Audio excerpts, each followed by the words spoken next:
왜 매번 한국만 이렇게 대단하다고 치켜 세우는 거야? 이 교수도 또 친한파네. 여기 하버드 대학의 강의실안. 하버드 대학교에서 박사과정을 밟는 중인 한 중국 출신 여기자가 수업 전 엄청난 불평을 늘어놓고 있습니다. 수강 취소 기간을 놓쳐 어쩔 수 없이 수업을 듣게 된 것이 너무나 짜증난다던 그녀는 수업이 시작하고 나서 엄청난 충격에 휩싸이고 한국에 가기 위한 비행기 티켓을 알아보고 있다는데요. 대체 수업에서 어떤 이야기를 들었길래 이렇게 태도가 돌변했을까요? 오늘의 사연 시작합니다. 안녕하세요. 저는 장웨이라고 합니다. 중국 베이징 출신으로 중학교 때부터 부모님의 지원으로 미국에서 생활을 했어요.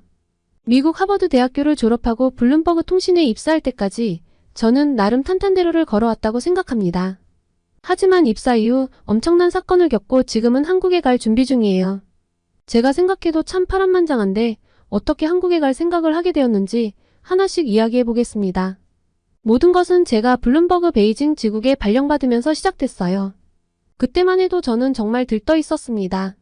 미국에서 유학을 마치고 고국으로 돌아와 기자로서의 꿈을 이루게 된 거니까요. 베이징의 활기찬 거리를 걸으며 이제 진짜 기자 생활이 시작된다는 생각에 가슴이 두근거렸죠. 하지만 그 설렘은 오래가지 못했습니다.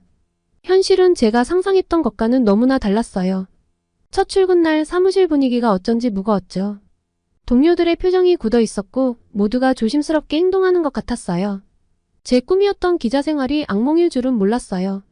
알고 보니 중국 정부의 조치로 미국 언론사들은 하나씩 중국에서 쫓겨나는 중이었습니다. 블룸버그 통신은 아직 유지는 하고 있었지만 언제 나가야 할지 모르는 상황이었어요. 저처럼 중국 출신인 사람들을 제외하고서는 다들 굉장히 불안정한 모습이었습니다. 사람들이 중국 정부를 무서워하는 것이 좀 과장된 생각이다 싶기도 하고 중국을 나쁘게만 생각하는 것 같아 짜증도 좀 났는데 중국 출신인 저도 놀랄만한 일이 벌어졌습니다. 제게 친절하게 이것저것 알려주시고 또 좋은 기사를 써왔던 존경하던 선배 기자 헤이즈판이 갑자기 체포된 거예요. 국가안보위협 혐의라고 했죠. 그날 아침 사무실은 완전히 얼어붙었습니다. 마치 정적이 내려앉은 무덤 같았어요. 누군가가 헤이즈의 체포 소식을 전했을 때가 아직도 생생합니다. 모든 사람들의 얼굴에서 색이 빠져나갔어요. 키보드를 두드리던 소리도 전화벨 소리도 모두 멈췄죠. 마치 시간이 멈춘 것 같았어요. 동료들은 서로 눈빛만 교환할 뿐 누구도 큰 소리로 말하지 못했어요. 고 팀장이 회의실로 모두를 불렀습니다. 문을 닫자마자 팀장님은 착가라앉은 목소리로 말했어요. 모두 들었겠지만 헤이즈가 체포됐습니다. 기자로서 이런 말을 한다는 것이 좀 부끄럽지만 저는 우리 구성원이 먼저입니다. 당분간은 우리 모두 조심하기로 하죠. 미국에 돌아갈 때까지 민감한 주제는 피하세요. 그 말을 듣는 순간 제 등줄기로 차가운 것이 흘러내리는 것 같았어요. 회의가 끝나고 자리로 돌아왔을 때 모두가 마스크를 쓴 것처럼 표정이 굳어 있었습니다. 평소 농담을 주고받던 동료들도 침묵을 지켰고 서로의 눈치를 살피며 조용히 일했어요. 제 심장은 마구 뛰었고 손이 떨려 키보드를 제대로 칠 수 없었습니다. 어떻게 이럴 수가 있지? 저는 속으로 계속 중얼거렸어요. 헤이즈 선배는 그저 진실을 보도하려 했을 뿐인데 그게 그렇게 큰 죄였나요? 밤마다 잠을 이루지 못하고 뒤척였습니다. 매일 아침 일어날 때마다 오늘은 헤이즈 선배가 풀려날까? 하는 기대를 했지만 그 기대는 항상 무너졌죠. 한 달이 지나고 두 달이 지나고 결국 1년이 넘도록 헤이즈 선배는 구금되어 있었어요. 그 기간 동안 저는 점점 더 위축되어 갔습니다. 매 순간 조심해야 했고 쓰는 모든 기사에 대해 자기 검열을 하게 됐죠.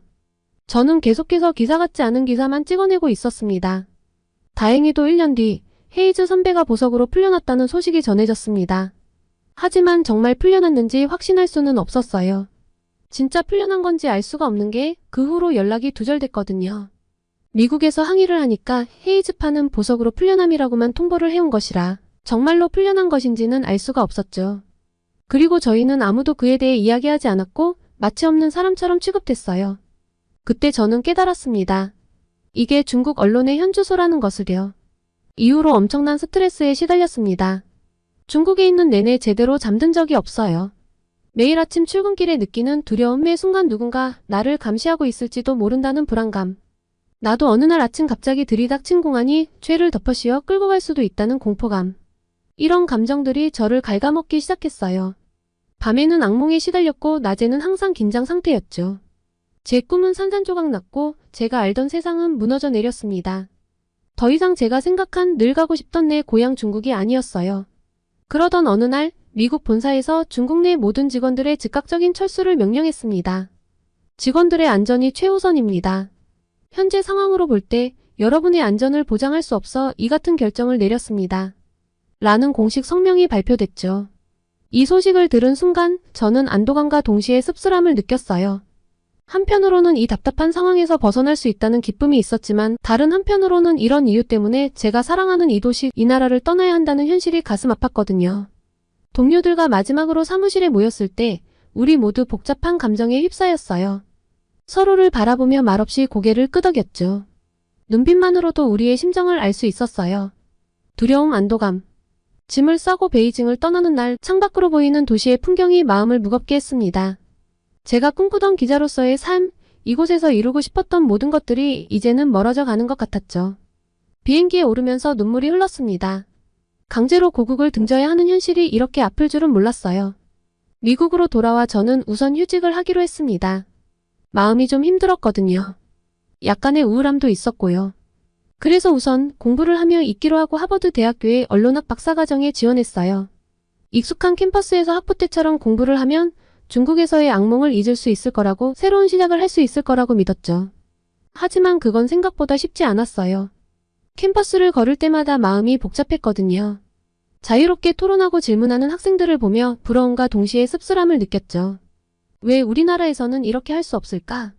하는 생각이 자꾸 들었습니다. 그런데 오래간만에 돌아온 캠퍼스는 많이 바뀌어 있었습니다. 곳곳에 한글로 된 포스터가 붙어 있었고 한국어로 대화를 나누는 학생들이 눈에 띄게 많아졌더라고요. 처음에는 그저 우연일 거라고 생각했죠. 하지만 점점 더 많은 곳에서 한국 관련 행사와 강의 광고를 보게 됐어요. 의아해하며 학과 사무실에 들렀더니 조교가 이제서야 느꼈냐며 막 웃더라고요. 한류의 영향으로 하버드대에도 한국 관련 수업에 대한 관심과 인기가 높아진 지가 오래라며 한국 관련 수업들은 가장 빨리 수강 신청이 마감이 되는 인기 강좌라고 했습니다. 솔직히 말하면 처음에는 불편한 마음이 들었어요. 우리나라는 왜 이렇게 관심을 못 받지? 하는 생각이 들었거든요. 중국의 오랜 역사와 문화적 영향력을 생각하면 갑자기 한국이 주목받는 게 이해가 되지 않았습니다. 중국이 언론 보도에 있어서 조금 엄격한 면은 있더라도 역사나 문화에 있어서는 한국에 뒤처지지 않는다고 생각했거든요. 제가 조금 투덜거리자 조교가 한 강의를 추천해줬습니다. 현대동아시아사 강의는 학부생, 대학원생 가리지 않고 인기가 높으니 들어보는 것이 좋겠다고요. 찾아보니까 오드 아르네 베스타 교수의 강의였습니다. 세계적으로 유명한 학자여서 그의 저서 냉전의 지구사는 제가 학부 때 읽었던 책인데 그의 날카로운 통찰력에 감명받았었거든요. 아주 즐거운 마음으로 수강 신청을 했습니다. 그리고 바쁜 나날에 잠시 잊고 있다가 개강 전 강의 계획서를 보고 후회를 엄청나게 했습니다. 한국에 대한 내용이 줄을 이루고 있더라고요. 아, 여기서도 한국 이야기구나 싶어 수강 취소를 고민했죠. 솔직히 말해서 저는 그때까지도 한국에 대해 별로 관심이 없었어요. 오히려 약간의 반감마저 있었죠. 물론 중국에서 저와 제 동료들이 겪은 일을 생각하면 중국을 자꾸 대변하려고 하는 제 모습이 한국 분들은 이해가 안 가실 거예요. 그런데 제 모국이잖아요. 그리고 생각하시는 것처럼 단점만 있는 나라는 아니거든요. 언론 보도에 있어서는 분명 어려움이 있지만요.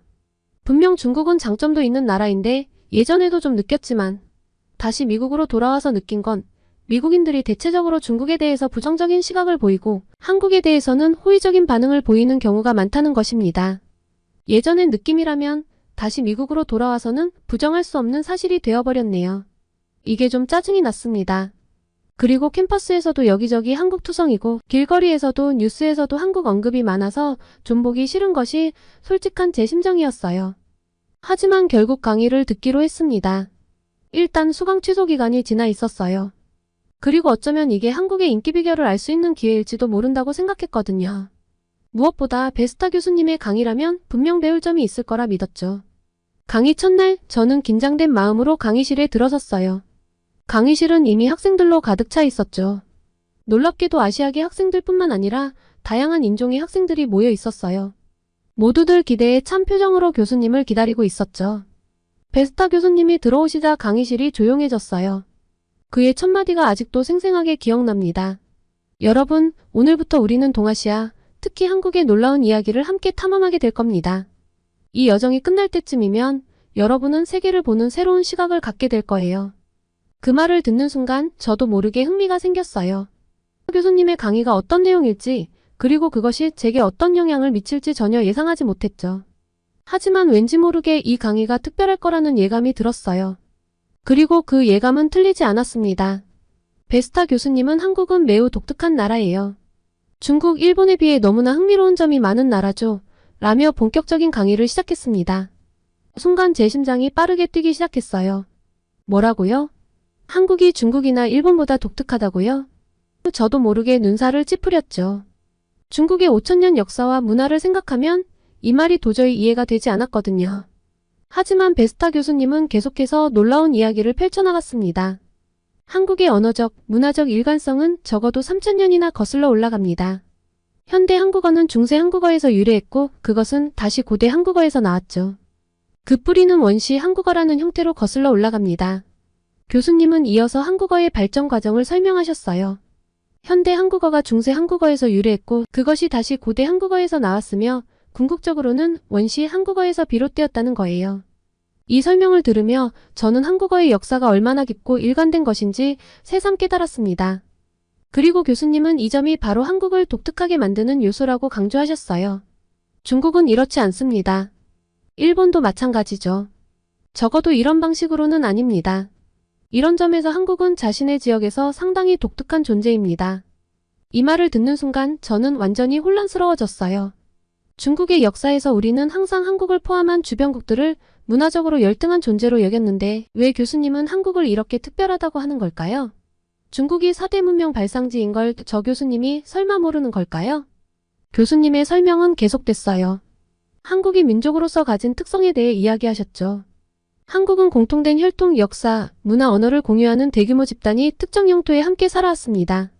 이는 19세기 유럽 민족주의의 정의와 매우 유사하지만 한국의 경우 그보다 훨씬 이전부터 이런 특성을 가지고 있었죠. 이 설명을 들으며 저는 한국의 민족적 정체성이 얼마나 오래되고 강력한 것인지 깨달았어요. 유럽의 민족주의가 19세기에 형성된 것과 달리 한국은 그보다 훨씬 이전부터 민족으로서의 특성을 가지고 있었다는 거예요. 이는 정말 놀라운 사실이었습니다. 교수님은 이어서 한국의 의로움에 대해 설명하셨어요. 한국에서는 의라는 개념이 매우 중요합니다. 이는 단순히 누가 우리인가라는 민족적 의미를 넘어서는 거예요. 수백 년 동안 한국의 엘리트들은 이 의로움의 개념을 통해 자신들의 국가 정체성을 정의해왔습니다. 의로움이라는 개념이 한국의 정체성 형성에 얼마나 중요한 역할을 했는지 듣고 저는 깊은 인상을 받았어요. 이는 단순한 민족적 정체성을 넘어서는 더 깊고 철학적인 개념이라는 것을 알게 됐죠. 동시에 제가 중국에서 겪었던 언론 통제의 경험이 떠올랐어요. 교수님은 계속해서 예를 들어 설명하셨습니다. 16세기 말 일본의 침략에 맞서 싸운 의병들, 20세기 초 일제강점기의 독립운동가들, 그리고 20세기 후반 한국의 민주화운동에 참여한 사람들 모두 이 의로움의 개념을 중심으로 움직였습니다. 이 설명을 들으며 저는 의로움이라는 개념이 한국 역사 전반에 걸쳐 얼마나 중요한 역할을 해왔는지 깨달았어요. 외세의 침략에 맞서 싸우는 것부터 민주화를 위해 노력하는 것까지 모든 것이 이 의로움이라는 가치와 연결되어 있다는 거예요. 그 순간 제 마음속에서 복잡한 감정이 일어났어요. 한편으로는 한국의 이런 모습이 부러웠고 다른 한편으로는 제 조국 중국의 현실이 안타까웠죠. 중국에서 제가 경험한 언론 통제와 정부의 압력이 떠올랐어요. 의로움을 추구하다 체포된 동료 기자들, 진실을 보도하려다 탄압받은 언론사들이 눈에 스쳐 지나갔습니다.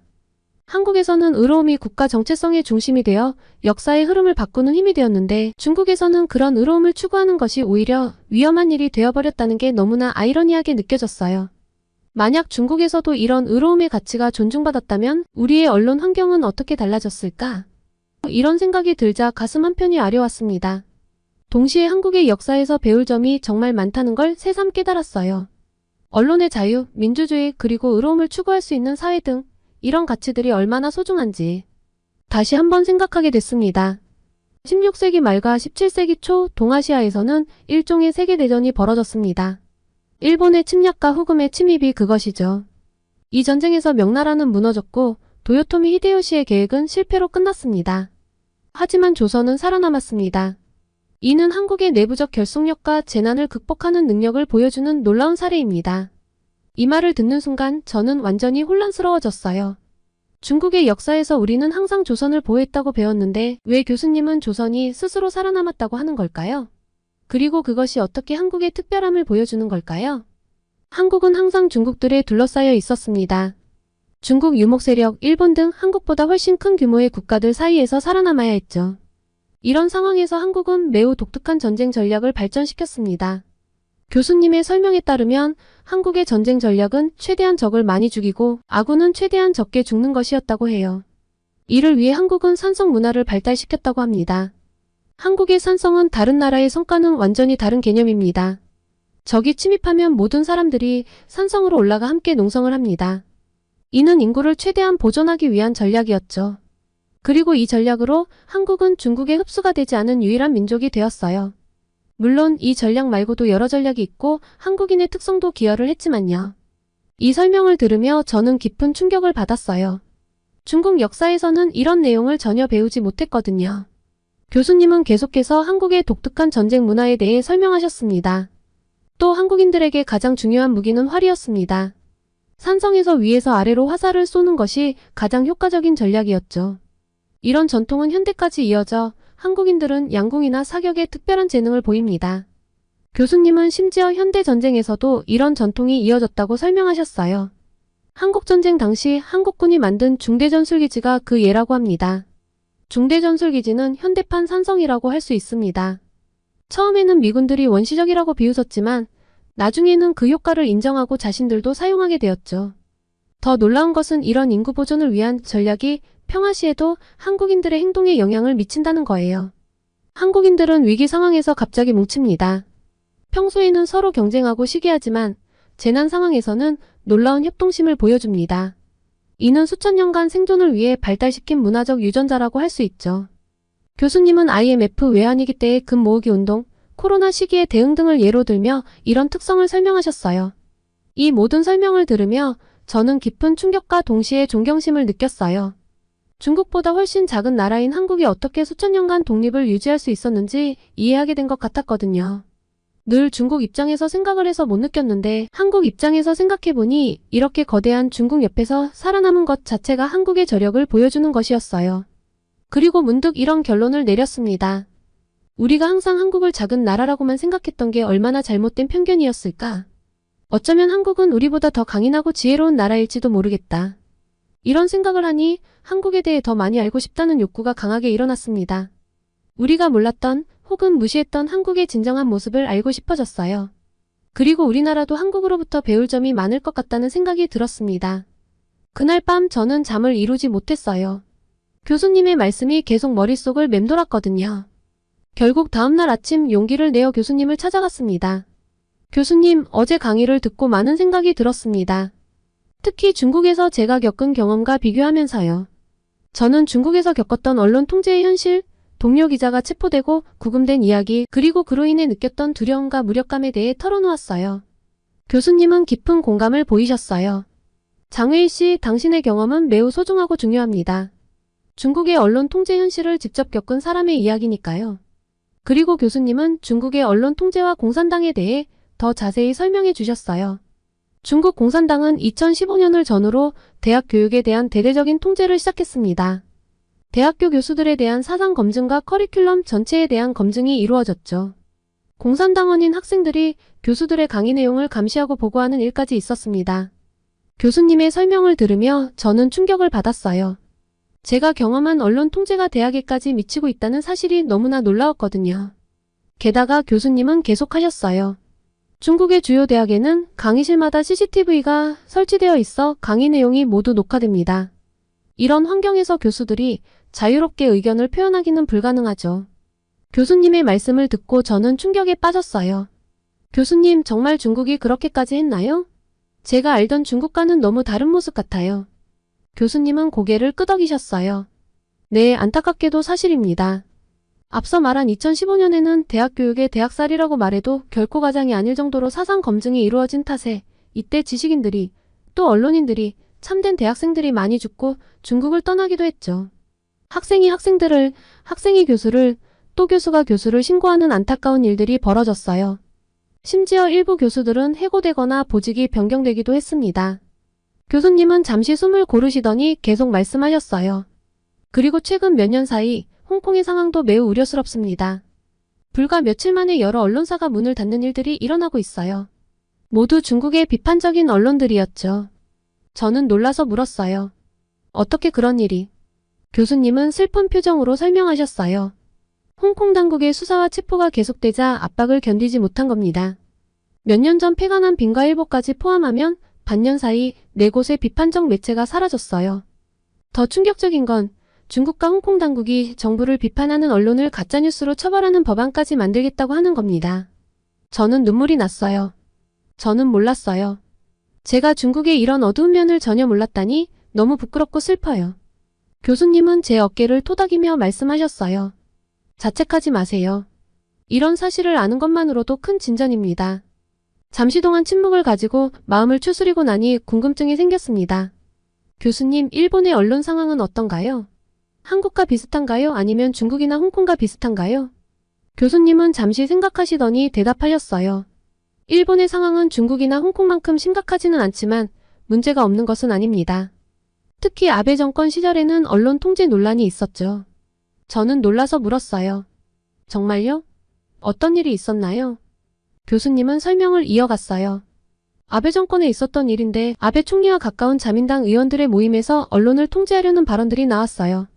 언론을 혼내주려면 광고 수입을 없애면 된다거나 정권에 악영향을 주는 프로그램을 후원하는 회사를 공개하자는 등의 말이 오갔죠. 저는 충격을 받았어요. 그건 정말 위험한 발언 같아요. 교수님은 고개를 끄덕이셨어요. 맞아요. 게다가 선거를 앞두고 자민당이 주요 방송사들에 공정하고 중립적으로 보도하라는 문서를 보내기도 했어요. 이는 언론을 위축시키려는 시도로 비판받았죠. 하지만 교수님은 덧붙이셨어요. 일본의 시민사회와 언론계는 이에 강하게 반발했어요. 언론단체들이 비판 성명을 발표하는 등 저항이 있었죠. 이는 일본 사회에 아직 언론의 자유를 지키려는 힘이 있다는 것을 보여줍니다. 저는 고개를 끄덕이며 말했어요. 그렇군요. 일본의 상황은 중국이나 홍콩보다는 나아 보이지만 여전히 주의 깊게 지켜봐야 할 것 같아요. 교수님은 미소를 지으셨어요. 맞아요. 언론의 자유는 항상 지켜내야 하는 가치입니다. 한국, 일본, 중국 모두 각자의 도전과 과제가 있죠. 이런 점에서 언론의 자유가 완벽히 보장된 한국의 사례는 매우 중요해요. 그들이 어떻게 언론의 자유를 지켜왔는지 배우는 것은 매우 의미 있을 거예요. 이 말을 들으며 저는 한국에서 공부하고 경험하고 싶다는 마음이 더욱 강해졌습니다. 다양한 동아시아 국가들의 언론 상황을 비교하며 배울 수 있는 기회가 될 것 같았거든요. 그리고 왜 한국만 매번 이렇게 다른 결과를 내는지 정말 순수하게 궁금해졌습니다. 그래서 좀 바보 같은 질문을 했어요. 교수님, 같은 동아시아 국가인데 왜 한국은 언론의 자유가 보장되는 건가요? 교수님은 미소를 지으며 대답하셨어요. 한국은 독특한 역사를 가진 나라입니다. 수천 년 동안 중국의 영향 아래 있었지만 자신들만의 정체성을 지켜왔다고 했죠. 이 민족성은 특히 20세기 후반 민주화 과정에서 언론의 자유를 쟁취하기 위한 많은 사람들의 노력으로도 드러났습니다. 교수님은 계속해서 설명하셨어요. 한국인들은 의로움이라는 개념을 중요하게 여긴다고 했잖아요. 이는 단순한 민족적 정체성을 넘어 옳은 일을 위해 싸우는 정신을 의미한다고 했고요. 16세기 말 일본의 침략에 맞서 싸운 의병들부터 20세기 후반 한국의 민주화 운동에 참여한 사람들까지 모두 이 의로움의 개념을 중심으로 움직였고 이게 한국인들의 DNA에 새겨져 있다고 생각하면 돼요. 저는 감탄을 금치 못했어요. 정말 대단하네요. 이건 인정할 수밖에 없겠어요. 한국인들은 정말 특별한 민족인 것 같아요. 교수님은 고개를 끄덕이셨어요. 맞아요. 한국은 수많은 시련을 겪었지만 그때마다 놀라운 회복력을 보여줬죠. 특히 언론의 자유에 대한 그들의 헌신은 정말 대단합니다. 저는 결심했어요. 교수님, 저도 한국에 가서 그 정신을 배우고 싶어요. 진정한 언론인이 되는 법을 배우고 싶습니다. 교수님은 밝게 웃으셨어요. 좋은 결정이에요, 장회희 씨. 한국에서의 경험이 당신을 더 나은 언론인으로 만들어줄 거예요. 블룸버그 본사에 한국 발령을 요청해보세요. 당신의 열정과 경험을 고려하면 좋은 기회가 될 겁니다. 저는 희망에 가득 찬 마음으로 교수님께 감사 인사를 드렸습니다. 그리고 교수님과의 대화를 마치고 나오면서 저는 깊은 생각에 잠겼어요. 중국에서 겪었던 언론의 자유가 없는 현실과 한국의 상황을 비교하니 가슴이 아팠습니다. 하지만 인정할 건 인정하기로 했어요. 교수님과의 대화를 되짚어보며 이래서 한국이 발전할 수밖에 없었구나 라고 저도 모르게 중얼거리게 되더라고요. 씁쓸한 마음이 들었지만 동시에 한국에 대한 존경심도 생겼습니다. 앞으로 대학원을 졸업하고 어떤 활동을 하게 될지는 아직 모르겠어요. 하지만 한 가지 확실한 건 꼭 한국에 가보고 싶다는 거예요. 그곳에서 진정한 언론의 자유를 경험하고 그들의 민주화 과정과 경제 발전의 비결을 직접 보고 싶어요.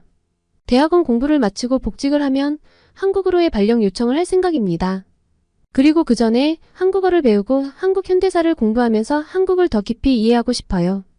특히 한국이 어떻게 언론의 자유를 지켜왔는지 그 과정에서 어떤 어려움을 겪었는지 알고 싶습니다.